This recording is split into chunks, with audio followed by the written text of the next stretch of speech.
बिस्मिल्लाहिर्रहमानिर्रहीम। मैं इरफान अकबर। आपको बताता चलूँ कि पिछले कुछ दिनों से पाकिस्तान पे गम और मुसीबत के कुछ बादल छाए हुए हैं। जंग किसी भी मुल्क की हो, वो हर एक मुल्क में अपना असर रखती है। हमारे तो हमसाया मुल्क है ईरान, जिसके ऊपर जंग मुसल्लत की गई और वो तो सदियों से जंग लड़ता आ रहा है, मगर उसके ऊपर जो अभी एक ज़ोर के साथ हमला किया गया, उसकी पूरी की पूरी जितनी भी मेन लीडरशिप थी उसको शहीद किया गया। तो उसकी जो जंग है अब वो एक वर्ल्ड वार की तरफ बढ़ती हुई नज़र आ रही है। मगर बहुत सारे ममालिक ऐसे हैं जो कभी भी नहीं चाहेंगे कि जंग हो।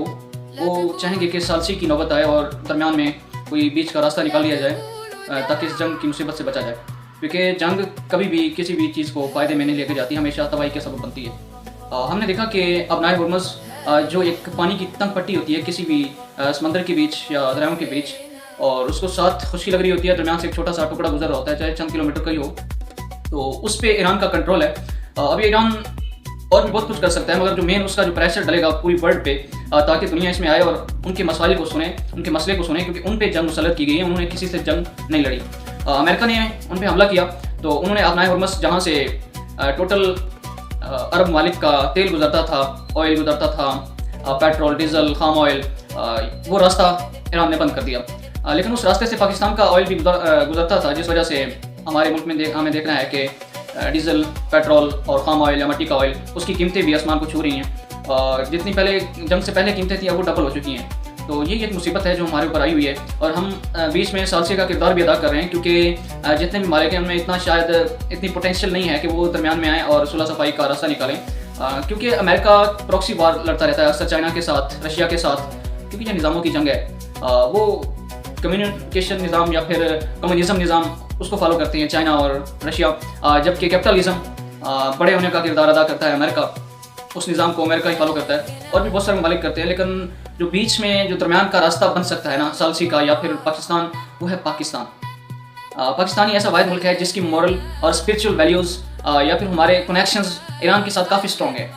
भाई चाहे जितना मर्जी लड़ ले, लेकिन वो भाई रहते हैं। हमारी भी जब कलश झड़पें बहुत सारी होती हैं वादा ईरान के साथ, मगर हमें पता है कि दुख दर्द क्या होते हैं। हमारे साझे हमारा, क्योंकि बनना साझा है। हमारे मुल्क की बाउंड्रीज एक दूसरे के साथ लगती हैं, और कई कई 100 किलोमीटर तक की बाउंड्रीज हम शेयर करते हैं एक दूसरे के साथ। मगर अफसोस कि कुछ बैनुल अक़वामी पाबंदियों की वजह से हम ईरान के साथ खुल के सपोर्ट नहीं कर पाते, मगर जहाँ तक हो सकता है हम करते हैं। पिछले दिनों हमने देखा कि इस्लामाबाद, दारुल हुकूमत पाकिस्तान का हमारा, उसको दारुल पनाह बना दिया गया, जिसमें ईरान के लोग भी आए हुए थे, बड़े सफारती लोग थे, और अमेरिका के लोग भी आए, लेकिन उनमें मामला कुछ तय ना पा सके। लेकिन अब दोबारा भी हम अमन की तरफ ही जा रहे हैं। जंग बंदी करवाई गई थी पहले 4 हफ्ते की, पहले 2 हफ्ते की थी, और अभी कुछ और बढ़ा दी गई है, शायद 4 हफ्ते तक चली जाए, और उम्मीद है कि चली जाएगी और इस कोई ना कोई नतीजा निकल आएगा।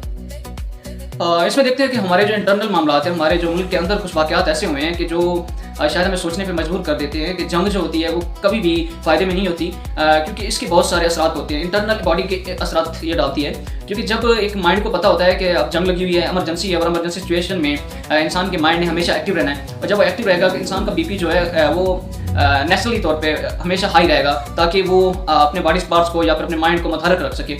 तो उस वजह से हमने देखा कि ये शायद कोई और बहाना हो, या हमारे ऊपर कुछ मुसीबत ही नाज़िल हो चुकी है, या फिर क़यामत से पहले भी तो क़यामत आती रहती है। हमारे मुल्क में हमने देखा कि एक बच्ची जो तालिब इल्म थी, कश्मीर की रहने वाली थी, और वो पाकिस्तान में पढ़ने के लिए आई हुई थी। कश्मीर तो पाकिस्तान का हिस्सा है, मगर वो हमारे इन्हीं सूबों में पढ़ने आई हुई थी, पंजाब में, सिंध में। मैं किसी एक स्पेशल सूबे का नाम नहीं लूँगा, क्योंकि तालीमी इदारे होते हैं और उसमें बाद दफ़ा कुछ ऐसे इक़दाम उठाए जाते हैं कि वो अच्छे नहीं होते उसकी मशहूरी के लिए, क्योंकि तालीमी इदारा कोई भी होता है वो मुतबर होता है और इज़्ज़त के काबिल होता है। वहाँ पे एक तलबा ने सुसाइड किया। कुछ तो मजबूरियाँ रही होंगी, कोई यूँ तो बेवफा नहीं होता। शायद ये फिक्रा यहाँ बनता नहीं था, ये शेर यहाँ बनता नहीं था, लेकिन उसकी वजह यही है ना, क्योंकि हो सकता है उसके पीछे कोई फाइनेंशियल प्रेशर हो सकता है उसके पीछे कोई सोसाइटी का प्रेशर हो सकता है, कोई फैमिली प्रेशर हो। क्योंकि एक औरत जिसको हम नाजुक सनफ बोलते हैं, जिसको हम नाजुक मिजाज बोलते हैं, ये हमारा कभी भी मसल पावर ये डिसाइड नहीं करती कि एक मर्द या फिर एक औरत कमज़ोर है या पावरफुल है। क्योंकि हमारे जो पानी थे पाकिस्तान को बनाने वाले, वो भी मसल पावर के तौर अगर उनको देखें तो वो कुछ ज़्यादा मजबूत नहीं थे, या फिर कुछ ज़्यादा पलवान या फिर इस तरह के डेल डॉल के मालिक नहीं थे। वो स्मार्ट से बंदे थे और जस्ट एक वकालत का काम करते थे, कायदे आज़म मोहम्मद अली जनाब। तो उस लड़की ने सुसाइड किया।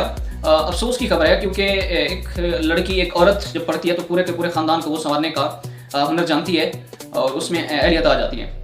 और उसके बाद एक और ख़बर आई कि हमारे बखर के शहर में एक छोटा इलाका है, कस्बा, वहाँ पे एक ही ख़ानदान के 6-7 अफराद जो कत्ल कर दिए गए, जो आपस में लड़े, और सिर्फ ज़मीन के एक छोटे से टुकड़े की वजह से लड़े।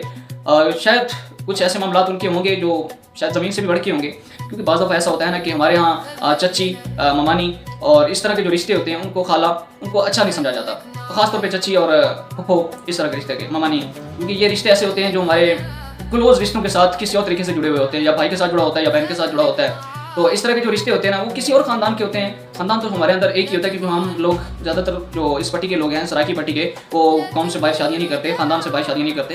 तो ख़ानदान एक ही होता है, मगर मसला ये होता है ना कि जब मैं बच्चों को समझाती है कि तुम्हारी खाला, तुम्हारी फुफ्फो, तुम्हारी ममानी वो ठीक नहीं है, उसने मेरे साथ ठीक नहीं किया, जब हम अपने इंटरनल फीलिंग्स जो होते हैं बच्चों के सामने रख देते हैं, तो बच्चों में भी कहीं ना कहीं जहर पनपने लग जाता है, और वो जहर एक दिन किसी ना किसी की जान लेने का सबब बनता है। तो बेहतर है कि हम बच्चों को सिर्फ और सिर्फ तालीम तरबियत की तरफ रखना चाहिए, और बड़ों की जो लड़ाई हैं वो बड़ों तक की रखनी चाहिए, और बच्चों के तक नहीं आनी चाहिए। ये चीज़ें जो होती हैं, ये हम अक्सर देखते हैं कि ड्रामों में, फिल्मों में भी ये चीज़ें दिखाई जा रही होती हैं, ताकि हम और ज़्यादा समझदार हों, और बच्चों को खास तौर पे इन मामलों पे, इंटरनल मामला या एक्सटर्नल मामला जो भी हैं, बच्चों का क्या ताल्लुक इन चीज़ों से। जब हम बच्चों को चीज़ में लगा देते हैं तो एक माइंड पनपता रहता है, और एक टाइम आता है कि वो पूरे का पूरा जहर बन चुका था किसी न किसी रिश्ते के खिलाफ, और वो फिर गिरवन पकड़ लेते हैं, लड़ाइयाँ होती हैं, और इस तरह के वाक़यात होते हैं कि 5-7 लोग कत्ल हो गए, और एक ही खानदान के लोग कत्ल हो गए, सिर्फ और सिर्फ एक बन्ना, एक बट, एक कसी जैसे हम बोलते हैं, ज़मीन का छोटा सा टुकड़ा होता है, उसकी वजह से। अल्लाह रहम करे, अल्लाह उनको मग़फ़िरत फरमाए। लेकिन हम तो यही कर सकते हैं कि यहाँ पे बैठ के लोगों की एनालिसिस भी कर सकते हैं, और हमारे बस में शायद होता कुछ नहीं है, क्योंकि बहुत दूर दराज के इलाके हैं, लेकिन अपने आप को तो सही कर सकते हैं। इंसान के अंदर ये अहलियत पाई जाती है। उसके बाद एक और हमने केस सुना कि लाहौर के अंदर एक माँ ने अपने 3 बच्चों को सफाकी से कत्ल कर दिया, और बताया गया कि एक बयानिया बनाने की कोशिश की गई कि उन्होंने खुद ही हाथों में छुरियाँ पकड़ी हुई थी और अपने गले काटे हुए थे। ऐसा पॉसिबल ही नहीं है कि छोटे बच्चे जो 9 साल, 10 साल या 8 साल के हों वो आपस में लड़ पड़े और छुरियों से वार करें। ये नेचर के खिलाफ है, बच्चे कभी ऐसा नहीं करते, और इतना जुल्म वो नहीं कर सकते, क्योंकि उनके अंदर इतनी अहलियत, सलाहियत या फिर एक बदबख्ती होती है, ये नहीं पाई जाती। ये इंसान के अपने, जब इंसान बड़ा हो जाता है, जब बालिग हो जाता है, उसके बाद ये चीज़ें जो इंसान के माइंड में आने लग जाती हैं, तो ये वो चीज़ें जो बाद में आती हैं। जो माँ का बयान जो बाद में तफ्तीश की गई और पता चला कि माँ ने ही उसको कत्ल किया था, और वो बहाने से उनको कत्ल करके और बाहर चली गई, दरवाजे को ताला लगा के, वो शादी पे जा रहे थे, और अपने हस्बैंड को बोला कि मेरा बीपी जो है ना लो हो रहा है। उसका हस्बैंड शामिल था नहीं था, ये बाद में पता चलेगा। फिलहाल तो ये बताया जा रहा है कि औरत इसमें शामिल है, और उसका शायद कोई आशना था जो उससे पहले था, और उस वजह से उसका जो मर्द है वो कहता था कि ये बच्चे मेरे नहीं है, या फिर मुझ पर गए नहीं है। तो इस वजह से माँ को उन पर गुस्सा रहता था, और वो शायद मेंटली तौर पे भी अनस्टेबल रहती होगी, क्योंकि औरत कितना प्रेशर बर्दाश्त कर सकती है। कभी भी एक मर्द जो होता है उसको तो बहुत ज़्यादा मौका मिल जाता है सोसाइटी में रहने का, प्रेशर बर्दाश्त करने का। एक औरत को इतना ज़्यादा मौका नहीं मिल पाता, क्योंकि हम लोग औरतों को अपनी इज्जत बना के रखते हैं, और घरों से बाहर कोशिश करते हैं कि वो निकले ना, या फिर हमारे जो जितने भी एक्सटर्नल मामला होते हैं उनमें औरतों को आने की इजाज़त ही नहीं देते। बेहतर है हम उनको लाएं, उनको बताएं क्या क्या मसाइल हैं, उनको हम कैसे डील करें उनके साथ इस मसले में। अगर हम ना रहें खुदा ना खास्ता, क्योंकि किसी ने भी इस दुनिया में पक्का परमिट नहीं लिखवा के रखा हुआ, या पक्का कागज़ नहीं लिखवा के रखा हुआ, तो हमेशा जिंदा रहेगा। तो और हमें चाहिए कि हम अपने जितने भी कमज़ोर रिश्ते होते हैं, औरत होगी, बहन, बेटी, माँ, उसको बताएं, अपने एक्सटर्नल मामला भी बताएं, ताकि उन्हें भी पता चले कि मामला बाहर कैसे होते हैं, उनके साथ डील कैसे किया जाता है। उसके बाद एक और खबर हमारी आंखों से गुजरी, एक और वीडियो गुजरी कि एक वीडियोग्राफर जो वीडियो बना रहा था किसी शादी के मौके पर, और वो सड़क के बेध्यानी में सड़क से थोड़ा पीछे हट गया, और सड़क के दरमियान पे आ गया, और अपने जहाँ पे खड़ा था उससे थोड़ा पीछे हटा, तो उसको एक तेज़ रफ्तार गाड़ी ने कुचल के रख दिया और उड़ा के रख दिया, और वो भी मौके पे फौत हो गया। और उसके बाद हमने देखा कि एक तेज़ रफ्तार मोटरसाइकिल, पता नहीं मोटरसाइकिल वालों को इतनी जल्दी क्या होती है कि 1 मिनट या 2 मिनट पहुँचने से उनका शायद कोई ना कोई काम रुक जाता है, क्योंकि ये बहुत ज़्यादा फास्ट दौर आ गया है।